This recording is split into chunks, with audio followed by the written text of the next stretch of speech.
You never wanted to be noticed by a royal. You wanted to be invisible.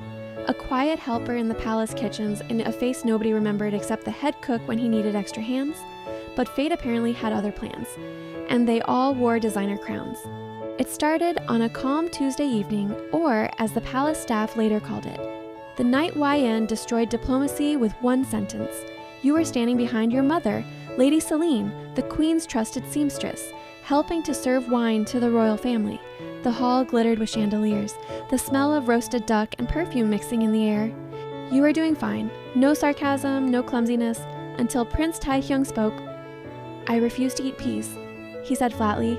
"They remind me of betrayal." Everyone nodded politely, like it made complete sense. Everyone except you snorted loudly.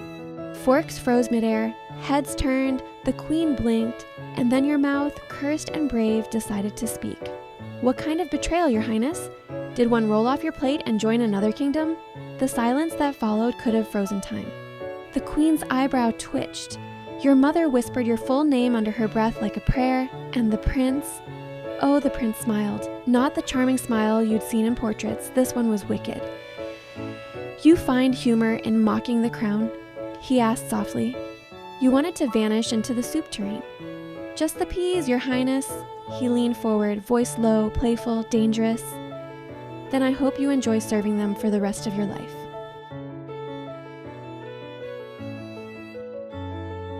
The next morning, a scroll arrived at your door.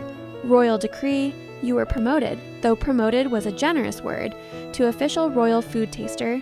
Jin, the palace chef, nearly fainted laughing. "Oh, this is perfect. The girl who mocked the peas now must eat them, for the prince's safety. That's poetic justice." "It's cruel," you groaned. "It's breakfast," he replied. And that's how you ended up spending your morning sitting across from Prince Taehyung, tasting his meals while he judged your existence. "You chew too loudly," he commented one morning. "I'm chewing your food to make sure it's safe. You're welcome." "Still loud," he said, sipping tea. "Still spoiled," you muttered. He looked up, eyes glinting. "What was that?" You smiled sweetly. "I said, this tea's boiled." On the third day of your punishment, you caught him red-handed in the kitchen at dawn, stealing pancakes. Literally, stealing. No guards, no etiquette, just a sleepy prince in loose silk and messy hair, holding a plate like a criminal. "Your Highness?" you asked, eyes wide. "You didn't see anything," he said through a mouthful of syrup. "Is this what royal betrayal looks like?" He glared. "You again? Don't you have peace to argue with?" You raised a brow. "Don't you have a kingdom to rule instead of robbing breakfast?" His lips twitched. "You're quite brave for someone who serves my food." You leaned on the counter. "Or maybe I'm just too sleep-deprived to fear you." He laughed then. A real laugh, not royal, not polite, the kind that made your stomach twist in a way you refused to admit. Jin, the royal chef. Dramatic, loud, emotionally attached to his pastries. "If anyone ruins my soufflé, I'm eloping with the oven." Jimin, the flirty palace guard. "YN, if you ever try to escape the palace, call me first. I'll help you run, but very slowly." Hobie, the stressed royal advisor who keeps a How to Calm Taehyung guidebook. Chapter 7, Feed him dessert. Chapter 8, Distract him with flattery.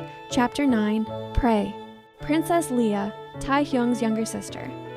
Dramatic chaos and heels and your instant best friend. "If you don't marry him, I will.